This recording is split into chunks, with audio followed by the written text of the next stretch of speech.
Hora da Palavra, 2 de fevereiro de 2023. Apresentação do Senhor, festa, quinta-feira, cor litúrgica, branco. Então, o santo do dia. A igreja trata da apresentação do Senhor no templo. Jesus é a nossa luz. Senhor Jesus, assim como fostes apresentado no templo, apresente a nossa vida ao Pai, para que sejamos verdadeiramente consagrados a Deus. Quero me dedicar a Ti intensamente, inteiramente, na minha família, na comunidade, no trabalho, em tudo ser Teu e servir-te. Amém. O Rei da Glória é o Senhor Onipotente. É assim que está escrito no responsório de hoje, o Salmo 23. O Rei da Glória é o Senhor Onipotente. Dize-nos, quem é o Rei da Glória? O Rei da Glória é o Senhor Onipotente.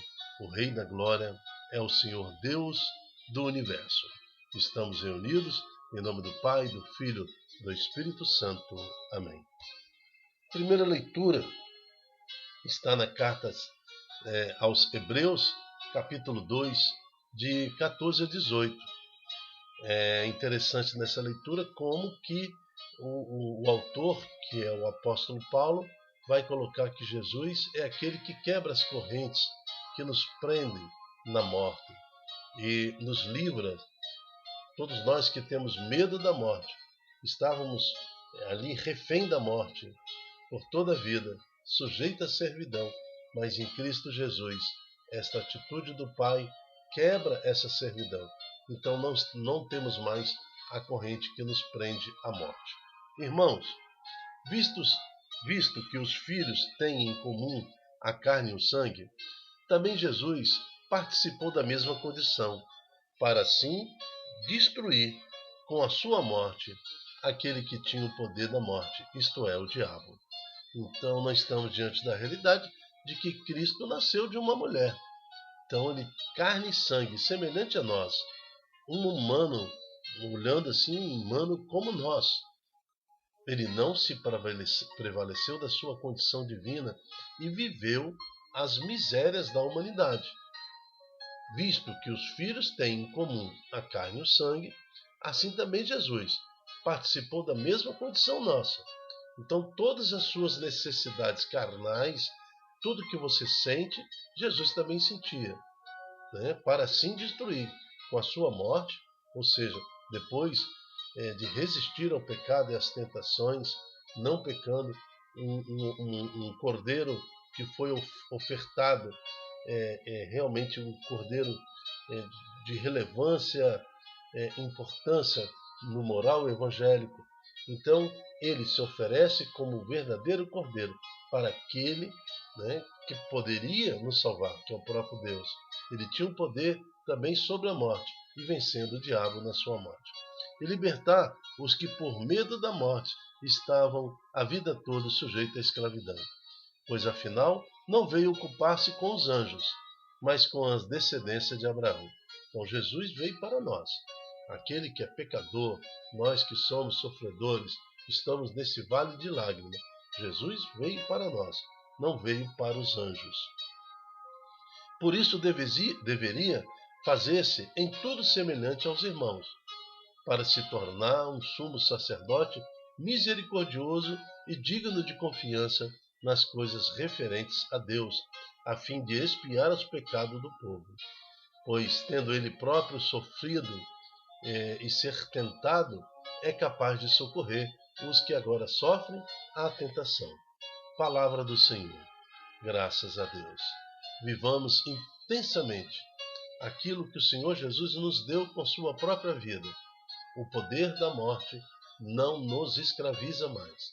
Então, no dia da nossa morte, na hora da nossa morte, tenha certeza, irmão e irmã, você ressuscitará, assim como Jesus ressuscitou, e há de voltar ao Pai, recebendo a graça que Jesus nos deu. É isso que Paulo passa aos Hebreus e a igreja passa para nós na liturgia de hoje. Evangelho. O Evangelho de hoje está em Lucas 2, de 22 a 32. O Senhor esteja convosco. Ele está no meio de nós. Proclamação do Evangelho de Jesus Cristo, segundo Lucas. Glória a vós, Senhor.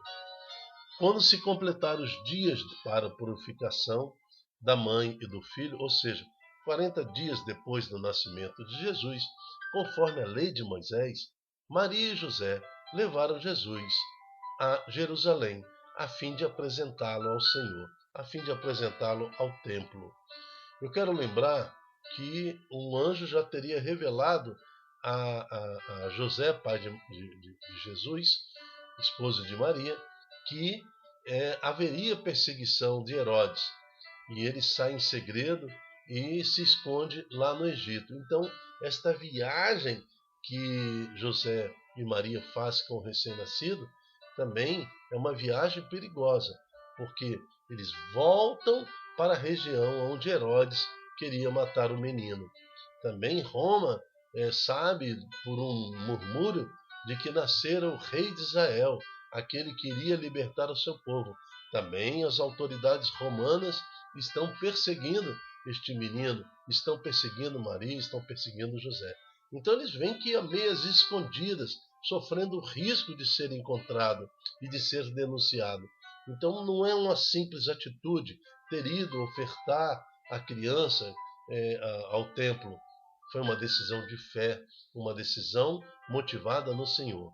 Porque todo filho homem naquela época, quando nascia, ela era ofertada ao Senhor, justamente para se cumprir as promessas bíblicas, porque uma criança nasceria, e uma criança seria manifestada como Rei e Senhor através de um menino. Todos esperavam que o Messias surgisse naquela época em forma de um menino.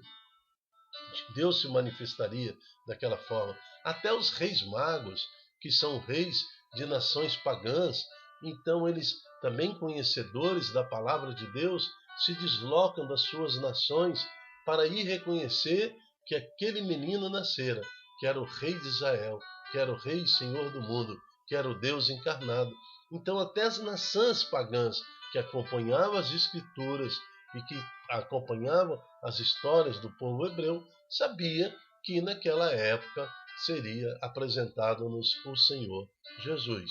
Então, assim, era comum nascer uma criança masculina, o primogênito, ia lá, oferecia ao templo. Vai que é a minha criança, que é a promessa de Deus. E assim, alguns ofereciam com touros, vacas, muito dinheiro, prata, bronze. Mas José e Maria fizeram a oferta mínima prevista pela lei. Eles ofereceram o que eles tinham. Vamos, então, ao texto. Então, eles foram a fim de apresentar a criança ao templo, conforme está previsto na lei do Senhor. Todo primogênito do sexo masculino deve ser consagrado ao Senhor. Versículo 24. Foram também oferecer um sacrifício, um par de rola e 2 pombinhos. Era a oferta mínima, como está ordenado na lei do Senhor. Em Jerusalém havia um homem chamado Simeão, o qual era justo e piedoso, e esperava a consolação do povo de Israel. O Simeão já era um homem idoso, trabalhava, e Deus tinha lhe prometido de que ele não morreria sem ver o Salvador.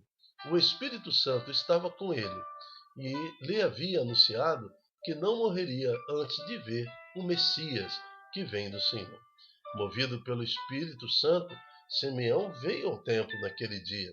Quando os pais, Maria e José, trouxeram o menino, Jesus, para cumprir o que a lei ordenava, Simeão logo sentiu seu coração sendo tocado, conduzido àquela criança. Simeão tomou o menino nos braços e, movido pelo Espírito Santo, disse a Deus: agora, Senhor, conforme a tua promessa, podes deixar o teu servo partir em paz, porque meus olhos viram a tua salvação, que preparaste diante de todos os povos. Levantando o menino, proclamou em alta voz: luz para iluminar as nações e glória do teu povo Israel. Palavra da salvação. Glória a vós, Senhor. Aquilo assustou Maria, assustou José, porque eles estavam escondidos no templo, porque Herodes queria matar a criança. porque os romanos queriam também sacrificar essa criança. E agora Simeão revela para todos ali presentes no templo que Jesus é o Messias. Olha só que susto, que espanto. E outra coisa, o espanto de Maria e José. Como este homem sabia de tudo? Então, mas a união no Espírito. Ali estava então a realização da promessa. E é assim, todas as vezes que nós anunciamos Jesus no nosso coração, anunciamos também, apresentamos Jesus aonde nós estamos, na nossa casa, na nossa família, na nossa escola, no trabalho, onde quer que seja. Quando você também apresenta Jesus, ou alguém vê Jesus em você, como Simeão viu em Maria e José, nós também ficamos expostos às críticas, às perseguições, às injúrias, à incompreensão. Né? Todos acham que é muito radical, radical demais. E os tempos que se findam e que se mostram, vai ser cada vez pior você apresentar Jesus, entre aspas, ao templo do Senhor. Cada vez que um Simeão te apontar como aquele que trouxe o Senhor para a presença daquele ambiente, também você passará a viver em risco. Risco de diversas formas, de incompreensões, de denúncia e tudo mais. Estejamos preparados, assim como estavam Maria e José, para mesmo diante dos riscos eminentes, apresentar Jesus. Porque a corrente de Satanás tem que ser quebrada neste mundo e muitas almas resgatadas para o céu. Amém. Eu me chamo Dilton Góes. O nosso projeto chama-se Ai de Mim Se Não Evangelizar. O nosso objetivo todos os dias, através do programa A Hora da Palavra, é revelar os mistérios, aquilo que o Senhor quer preparar para nós a cada leitura da liturgia diária, a cada dia.